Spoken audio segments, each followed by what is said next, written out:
Kwa majina naitwa Emmanuel Sado Kikiogera, ni mwenyekiti wa vijana kanisa la Anglikana Kaliua, na leo hii tulikuwa kwenye maadhimisho ya sikukuu yetu kama vijana. Tunamshukuru Mungu sana, tumeona baraka zake, na kwa kweli tumebarikiwa, tumekuwa na watumishi wengi.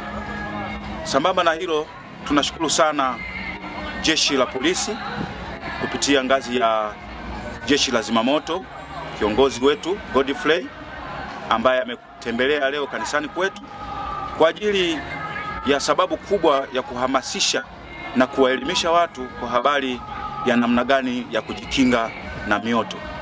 Kiukweli tumepokea darasa hili vizuri, na sisi tunazidi kulipongeza jeshi hili.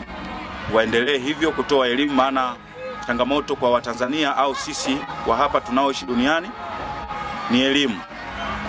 Sisi tumeipokea kwa mikono miwili na tunaahidi kuifanyia kazi.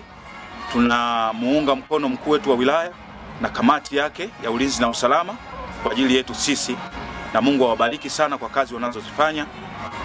Amina. Je, mnaamini nini kuhusiana na moto? Sisi tunaamini moto unaleta madhara. Ndicho tunachokiamini, kwa sababu inapokuwa imetokea labda nyumba imeungua au acha tu nyumba, sehemu yoyote, tunaona madhara makubwa, kupoteza mali na kila kitu kulingana na maisha tulionayo. Unahisi kwa kupata elimu hii itakuwasaidia nini au itawafanya mjifunze na kipi?